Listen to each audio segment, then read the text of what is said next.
ഉളിയത്തുമായി ബന്ധപ്പെട്ട ചില കർമ്മശാസ്ത്ര വിധികളെ കുറിച്ചിട്ടാണ് സൂചിപ്പിക്കാൻ ഉദ്ദേശിക്കുന്നത്. എപ്പോഴാണ് നമ്മൾ ഉളിയത്ത് അറുക്കേണ്ടത്? എപ്പോഴാണ്?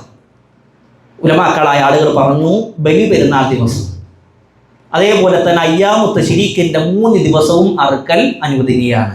അഥവാ ദുൽഹിജ്ജ 10, ദുൽഹിജ്ജ 11, 12, 13 ഈ 4 ദിവസവും അറുക്കൽ അനുവദനീയമാണ്. എന്നാൽ ഒരാൾ പെരുന്നാൾ നിസ്കാരത്തിൻ്റെ മുമ്പ് ഉളിയത്ത് അറുത്തു. നിസ്കാരത്തിന് ആളുകൾ നിസ്കരിക്കുന്നതിന് മുമ്പ് തന്നെ എന്ത് ചെയ്തു? ഈ മനുഷ്യൻ പോയിട്ട് ഉളിയത്ത് അറുത്താൽ അത് കേവലം ഒരു അറവ് മാത്രമായിട്ടാണ് പരിഗണിക്കുക. അത് ഉളിയത്തായിട്ട് എന്ത് ചെയ്യില്ല, പരിഗണിക്കൂല എന്നുള്ളതാണ്. ദുൽഹിജ്ജ 13 മഗ്രിബിന്റെ സമയം വരെ അയാൾക്ക് സമയമുണ്ട്. അതിൻ്റെ മുമ്പ് അറുത്താൽ മതി. ഇനി അതിൽ ഏറ്റവും അഫ്ളലായ സമയം ഏതാ? ഏറ്റവും നല്ല സമയം ഉലമാക്കളായ ആളുകൾ പറയുന്നുണ്ട്, അല്ലാഹുവിൻ്റെ റസൂൽ സല്ലല്ലാഹു അലൈഹി വസല്ലമയുടെ ഹദീസിനെ മുൻനിർത്തി പറയാണ്, ഇന്ന അഅലമൽ അയ്യാമി ഇൻദല്ലാഹി തബാറക വ തആല യൗമുൻ നഹർ. അള്ളാഹുവിൽ ഏറ്റവും മഹത്തരമായ ദിവസം, ബലി ദിവസം, ബലി അറുക്കാൻ ഏറ്റവും ഉത്തമ ദിവസം ഏതാ? അത് ദുൽഹിജ്ജ 10 എന്നുള്ളതാണ്. ഏറ്റവും അഫ്ളൽ അന്ന് തന്നെ അറുക്കുക എന്നുള്ളതാണ്. എന്നാൽ അന്ന് കഴിഞ്ഞിട്ടില്ലെങ്കിലോ പിറ്റേ ദിവസം അറുക്കാൻ കുഴപ്പമില്ല, 13 വരെ സമയമുണ്ട്. ഇനി ഉളിയത്തിൻ്റെ വിധി എന്താ? അത് വാജിബാണെന്ന് പറഞ്ഞ ആളുകളുണ്ട്, സുന്നത്താണെന്ന് പറഞ്ഞ ആളുകളുണ്ട്. ഫസല്ലി ലിറബ്ബിക വൻഹർ, ആകയാൽ നീ നിന്റെ റബ്ബിന് നിസ്കരിക്കുക, അതേപോലെ തന്നെ അറവ് നടത്തുക. അതിനെ തെളിവെടുത്ത് ഉലമാക്കൾ പറഞ്ഞത് അല്ലാഹുവിൻ്റെ അമ്രാണ്, കൽപ്പനയാണ്. അപ്പോൾ ആ അമ്ര എന്നുള്ളത് അത് വാജിബിനെയാണ് അറിയിക്കുന്നത്. അതുകൊണ്ട് നിർബന്ധമാണ്. ഉളിയത്ത് അറുക്കുക എന്നുള്ളത് നിർബന്ധമാണെന്ന് പറഞ്ഞ ആളുകളുണ്ട്. പക്ഷേ ഭൂരിഭാഗം പണ്ഡിതന്മാരുടെയും റാജിഹായ അഭിപ്രായം സുന്നത്ത് മുഅക്കദ് എന്നാണ്. ഏറ്റവും പ്രബലമായ സുന്നത്ത് അതാണ് ഉളിയത്തിനെ കുറിച്ച് ഉലമാക്കൾ പറഞ്ഞത്. ഇനി ഒരു നാട്ടിൽ ഒരാളും ഉളിയത്ത് നിർവഹിച്ചിട്ടില്ലെങ്കിലോ എല്ലാവരും കുറ്റക്കാരാണ്. അത് ഇസ്ലാമിൻ്റെ ഏറ്റവും പ്രധാനപ്പെട്ട ഷിആറാണ്, ചിഹ്നാണ്. അപ്പം നാട്ടിൽ ആരും അത് ചെയ്യുന്നില്ലെങ്കിലോ എല്ലാ ആളുകളും കുറ്റക്കാരാകും. ആരെങ്കിലും കുറച്ച് ആളുകൾ ചെയ്യുകയാണെങ്കിലോ എല്ലാവരും കുറ്റത്തുനിന്ന് മുക്തരായി എന്നുള്ളതാണ്. പക്ഷെ ഏറ്റവും സുന്നത്ത് മുഅക്കദ്, പ്രബലമായ സുന്നത്ത്, ഏറ്റവും ശ്രേഷ്ഠത ഉള്ളത്, കഴിയുന്ന എല്ലാ ആളുകളും അത് പൂർത്തീകരിക്കുക എന്നുള്ളതാണ് വേണ്ടത്. അതേപോലെ ഉളിയത്തിന് തിരഞ്ഞെടുക്കുന്ന മൃഗം എന്തായിരിക്കണം? നമുക്കറിയാം, ഇസ്ലാമിക പ്രമാണങ്ങൾ നമ്മളെ പഠിപ്പിച്ചു. ആട്, മാട്, ഒട്ടകം, കോഴി പാടില്ല, കുതിര പാടില്ല, കഴുത പാടില്ല, ഇങ്ങനെയുള്ള ജീവികളൊന്നും പാടില്ല. അവിടെ പ്രത്യേകം ആടിനെ തിരഞ്ഞെടുക്കുമ്പോൾ ആടിൻ്റെ പ്രായം എത്രയും നമുക്ക് തോന്നിയ പ്രായമാകാൻ പാടില്ല. 1 വയസ്സ് തികഞ്ഞതാകണം.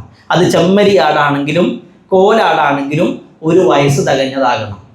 ഇനി മാടാണെങ്കിൽ, പശു പോലെയുള്ള മൃഗങ്ങളാണെങ്കിൽ അതിന് 2 വയസ്സ് തികഞ്ഞതാകണം. 3 ഒട്ടകമാണെങ്കിൽ 5 വയസ്സ് തികഞ്ഞതാകണം. ഇത് ഈ പ്രായം പഠിപ്പിച്ചത് എന്തിനാണെന്നറിയും? നമ്മളൊക്കെ നാട്ടിൽ എന്ത് ചെയ്യും, പിന്നെ നാട്ടിലെ മഹലിൻ്റെ കമ്മിറ്റിയിലെ ആളുകൾക്ക് നമ്മൾ പണം അയച്ചു കൊടുക്കാറാണ്. അവരത് വാങ്ങിയിട്ട് പിന്നീട് നാട്ടിൽ പിന്നെ മൃഗത്തെ വാങ്ങി അറുക്കാറാണ് പതിവ്. പ്രത്യേകം ശ്രദ്ധിക്കണം, ഈ വാങ്ങാൻ പോകുന്ന ആളുകൾ കച്ചവടത്തിന് വേണ്ടിയിട്ടേ, കച്ചവടം നടക്കാൻ വേണ്ടിയിട്ട് എന്ത് ചെയ്യും, വിൽക്കുന്ന ആൾ ചിലപ്പോൾ എന്തെങ്കിലുമൊക്കെ കളവ് പറയും. അപ്പോൾ ഇതിനെക്കുറിച്ച്, ഈ മൃഗത്തെക്കുറിച്ച് അറിവുള്ള ആളുകൾ പോയിട്ടെടുക്കണം. ഏതെങ്കിലും 2-3 ആളുകൾ പോയെടുത്തിട്ട് കാര്യമില്ല. ഇതിന് പ്രായമായിട്ടുണ്ടോ, അല്ലെ എന്തെങ്കിലും പ്രശ്നമുണ്ടോ എന്നൊക്കെ നോക്കാൻ അറിയുന്ന ആളുകളാണ് ഇതൊക്കെ പോയിട്ട് എടുക്കേണ്ടത്.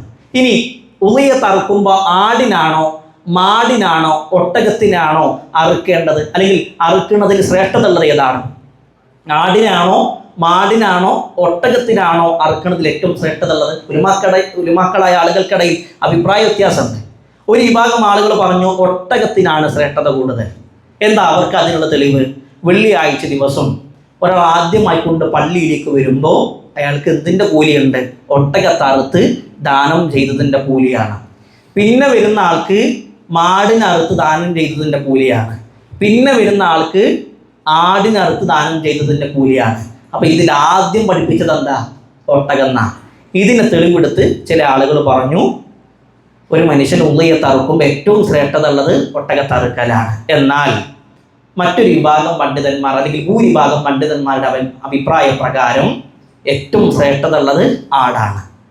അല്ലാഹുവിൻ്റെ റസൂൽ സല്ലല്ലാഹു അലൈഹി വസല്ലമ വെള്ളിയാഴ്ച ദിവസം നിങ്ങൾ ആദ്യം വരുന്ന ആളുകൾക്ക് ഇന്നാലിന്ന പ്രതിഫലമുണ്ട് എന്ന് പറഞ്ഞ പ്രവാചകൻ അറുത്തത് എന്തിനെ? ആടിനെയാണ്. നബി സല്ലല്ലാഹു അലൈഹി വസല്ലമ ഉളിയത്ത് അറുത്തതും എപ്പോഴും എന്തിനെയാണ്? ആടിനെയാണ്. ഇനി പിന്നെ സ്വർഗത്തിലെ മൃഗങ്ങളിൽ പ്രധാനപ്പെട്ടത് ആടാകുന്നു എന്നുള്ള ഹദീസൊക്കെ കാണാൻ കഴിയും. ആടിന് ഒരുപാട് പ്രത്യേകതകളുണ്ട്. ഇനി ഒരു മൃഗത്തിൽ എത്ര പേർക്ക് ഷെയർ കൂടാൻ പറ്റും? പലപ്പോഴും ആളുകൾക്ക് സംശയം ഉണ്ടാകുന്ന ഒരു വിഷയമാണ്. ഇവിടെ പ്രത്യേകം ശ്രദ്ധിക്കേണ്ട വിഷയം, ആടാണെങ്കിൽ ഒരാട് ഒരാൾക്ക് മാത്രമാണ്. ഇപ്പം ഞാനൊരു ആടിനെ അറുക്കുന്നുണ്ടെങ്കിൽ അതിൽ പിന്നെ വേറെ ആളുകൾ എന്ത് ചെയ്യാൻ പാടില്ല? ഷെയർ കൂട്ടാൻ പാടില്ല. അതേപോലെ തന്നെ ഇനിയിപ്പം മാടോ ഒട്ടകമാണെങ്കിൽ 7 ഷെയർ വരെ ആകാം, 7 പേർക്ക് വരെ എന്ത് ചെയ്യാൻ കൂടാം. ഇവിടെ പ്രത്യേകം ശ്രദ്ധിക്കേണ്ട ഒരു വിഷയം എന്ന് പറഞ്ഞാൽ, ഒരാൾ ചെലവിന് കൊടുക്കുന്ന ആളുകൾക്കും ഇത് മതിയാകുന്നതാണ്. ഒരു കുടുംബത്തിൽ നിന്നൊരു വാപ്പ പിന്നെ ഒരു ആടിനറുത്താൽ ആ കുടുംബത്തിൽപ്പെട്ട ബാക്കിയുള്ള ആളുകൾ, ഇപ്പോൾ കുടുംബത്തിൽ ഉമ്മാക്ക് കഴിവുണ്ടെങ്കിലും ഉമ്മ അറുക്ക കുഴപ്പമൊന്നുമില്ല, പക്ഷെ അറുക്കുക എന്നുള്ള പിന്നെന്തില്ല, നിർബന്ധമൊന്നുമില്ല. അവിടെ വാപ്പ അറുത്താൽ തന്നെ ഒരു ഗൃഹനാഥൻ, ആ കുടുംബത്തിലെ പ്രധാനപ്പെട്ട ഒരാൾ അറുക്കുന്നുണ്ടെങ്കിൽ ആ കുടുംബത്തിൽപ്പെട്ട, ആ വീട്ടിൽപ്പെട്ട താൻ ചെലവിന് കൊടുക്കുന്ന ആളുകൾക്ക് അത് മതിയാകുന്നതാണ്. ഇനി ഒരു ഷെയറിൻ്റെ വിഷയത്തിലാണെങ്കിലോ, ഒരു ഷെയറിൻ്റെ വിഷയത്തിൽ ഇപ്പോൾ ഒരു വീട്ടിൽ നിന്ന് ഒരാൾ ഷെയറിന് കൊടുക്കുന്നുണ്ടെങ്കിൽ ആ കുടുംബത്തിൽപ്പെട്ട, ആ വീട്ടിൽപ്പെട്ട അയാൾ ചെലവിന് കൊടുക്കുന്ന ആളുകൾ പിന്നെ കൊടുക്കണമെന്ന് നിർബന്ധമല്ല, കൊടുക്കാം. എന്നാൽ ചില ആളുകൾ, ഉലമാക്കളായ ആളുകളോട് ചോദിച്ചു, ഞങ്ങൾ ഒരേ കോമ്പൗണ്ടിലാണ് ഞങ്ങളുടെ ജ്യേഷ്ഠന്മാരും അനിയന്മാരും എല്ലാവരും കൂടി താമസിക്കുന്നത്, അപ്പോൾ ഞങ്ങൾ എല്ലാവരും കൂടി ഒരു ഷെയർ കൊടുത്താൽ പറ്റുമോ? അത് പറ്റില്ല. കാരണം ഓരോരുത്തരും വ്യത്യസ്ത വീടുകളിലാണ്, വ്യത്യസ്ത അടുക്കളയാണ്. ഇനിയിപ്പോൾ കുടുംബത്തിലുണ്ടായിരുന്ന മൂത്ത മോൻ എന്ത് ചെയ്തു? വീട് മാറിപ്പോയി, അവൻ വേറെ വീട് എടുത്തിട്ടാണ് താമസിക്കുന്നത്. അപ്പോൾ അത് ഇതിൽ കൂടും? ഇല്ല, അവന് വേറെ തന്നെ കൊടുക്കണം. ഇതാണ് അതിൻ്റെ ഷെയർ കൂടുന്നതുമായി ബന്ധപ്പെട്ട വിഷയങ്ങളിൽ നമ്മൾ ശ്രദ്ധിക്കേണ്ടത്. ഈ ഉരുവിനെ തിരഞ്ഞെടുക്കുമ്പോൾ, അല്ലെങ്കിൽ ആ ഒരു മൃഗത്തെ തിരഞ്ഞെടുക്കുമ്പോൾ ശ്രദ്ധിക്കേണ്ട കാര്യങ്ങൾ എന്താ? ഒന്ന്, നല്ല മൃഗമാകണം, നല്ല ഉരുവാകണം, നല്ല നിറമുള്ളതാകണം. അല്ലേ? നബി സല്ലല്ലാഹു അലൈഹി വസല്ലമ പ്രവാചകൻ തെരഞ്ഞെടുത്ത മൃഗത്തിൻ്റെ പ്രത്യേകത വെളുപ്പും കറുപ്പും കൂടിക്കലർന്ന കളർ എന്ന ഹദീസിൽ കാണാൻ കഴിയും.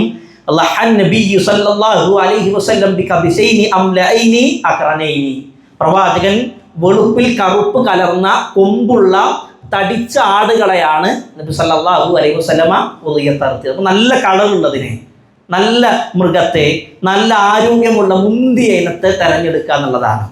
മൃഗങ്ങളെ തിരഞ്ഞെടുക്കുമ്പോൾ 4 കാര്യങ്ങൾ ഒരിക്കലും ഉണ്ടാകാൻ പാടില്ല. ഇനി ഞാൻ പറയാൻ പോണ 4 കാര്യങ്ങൾ എന്തൊക്കെയാണ്? 4 കാര്യങ്ങൾ. ഒന്ന്, വ്യക്തമായിക്കൊണ്ട് അതിൻ്റെ കണ്ണിന് പ്രശ്നമുള്ളത്, കണ്ണിന് കാഴ്ച കുറവുള്ളത്, വ്യക്തമായിട്ട് തന്നെ മനസ്സിലാകുന്നുണ്ട്. 2, രോഗമുള്ളത്, അതിനെ കണ്ടാൽ തന്നെ അറിയാം അതിന് എന്തൊക്കെ പ്രശ്നമുണ്ട് എന്നുള്ളത്. അങ്ങനെ രോഗമുള്ളതിനെ, കണ്ണിന് കാഴ്ചക്കുറവുള്ള, കണ്ണിന് പ്രശ്നമുള്ളതിനെ എടുക്കാൻ പാടില്ല. 3, ഉലമാക്കൾ പറഞ്ഞു, മുടന്തുള്ളതിനെ, അഥവാ തൻ്റെ കൂടെയുള്ള മൃഗങ്ങളെ അതിൻ്റെ കൂടെ നടന്നെത്താൻ കഴിയാത്തത്, ഇങ്ങനെയുള്ള മൃഗങ്ങളെയും തിരഞ്ഞെടുക്കാൻ പാടില്ല. 4, തീരെ മെലിഞ്ഞത്, ഒട്ടിയത്, മാംസം തീരല്ലാത്തത്, അതിനെയും തിരഞ്ഞെടുക്കാൻ പാടില്ല എന്നാ. ഈ 4 പാടില്ല എന്ന് പറഞ്ഞപ്പോൾ ഇതിലേക്ക് കിയാസ് ചെയ്തുകൊണ്ട് പണ്ഡിതന്മാർ പറഞ്ഞു, ഇത് 4 പാടില്ലെങ്കിൽ പിന്നെ ഇതിനേക്കാൾ മോശമായത് ഒരിക്കലും പാടില്ല. ഒരു കാല് പോയത്, അല്ലെങ്കിൽ ചുണ്ട് മുറിഞ്ഞത്, ചെവി മുറിഞ്ഞത്, അത് ഇതിനേക്കാൾ മോശമാണ്. അപ്പോൾ അത് തീരെ പാടില്ല എന്നുള്ളതാണ് അതിലേക്ക് ചേർത്തി മനസ്സിലാക്കേണ്ടത്. ചില ആളുകൾ ഉളിഹിയത്തിൻ്റെ സമയത്ത് ചോദിക്കുന്നൊരു ചോദ്യമാണ്, എനിക്ക് ഉളിഹത്ത് അറുക്കാനുണ്ട്, എൻ്റെ ഭാര്യ പ്രസവിച്ച് കുട്ടി ഉണ്ടായിട്ടുണ്ട്, ആ കുട്ടിൻ്റെ അഖീഖയും ഞാൻ അറുത്തിട്ടില്ല, രണ്ടും കൂടി ഒരുമിച്ച് അറുക്കാൻ പറ്റുമോ? പാടില്ല. രണ്ടും 2 കർമ്മമാണ്. അത് എന്ത് ചെയ്യണം? രണ്ടും വ്യത്യസ്തമായിട്ട് തന്നെയാണ് അറുക്കേണ്ടത്. രണ്ടിൻ്റെയും ലക്ഷ്യവും വ്യത്യസ്തമാണ്. രണ്ടും കൂടി ഒരുമിച്ച് എന്ത് ചെയ്യാൻ പാടില്ല? അറുക്കാൻ പാടില്ല. ഇനി ഒരു മനുഷ്യനെ ഉളിയത്ത് അറുക്കണ സമയത്ത് അപ്പം അയാളുടെ കയ്യിൽ പണമല്ല, ഇനി കടം വാങ്ങിയിട്ട് ഉളിയത്ത് അറുക്കാൻ പറ്റും? അല്ലേ? ഉളിയത്ത് എന്നുള്ളത് വളരെ പ്രബലമായ ഒരു സുന്നത്തായ കർമ്മമാണ്, വളരെ ശ്രേഷ്ഠതയുള്ള ഒരു ഇബാദത്താണ്. അതുകൊണ്ട് തന്നെ കഴിവുള്ളവർ ഉളിയത്തിൻ്റെ വിഷയത്തിൽ അലംഭാവം കാണിക്കാൻ പാടില്ല. ഇതൊക്കെ പറഞ്ഞിട്ട് ഉലമാക്കളായ ആളുകൾ പറഞ്ഞു, ഇനി ഒരാൾക്ക് കടം വാങ്ങിയിട്ട് അത് കൃത്യസമയത്ത് തന്നെ കൊടുക്കാൻ കഴിയുന്നുണ്ടെങ്കിൽ അയാൾക്ക് കടം വാങ്ങിയിട്ട് എന്ത് ചെയ്യാം? ഉളിയത്ത് അറുക്കാമെന്ന് സാലിഹുൽ ഫൗസാൻ ഹഫിളഹുല്ലാഹ് തുടങ്ങിയ പണ്ഡിതന്മാർ സൂചിപ്പിച്ചിട്ടുണ്ട്.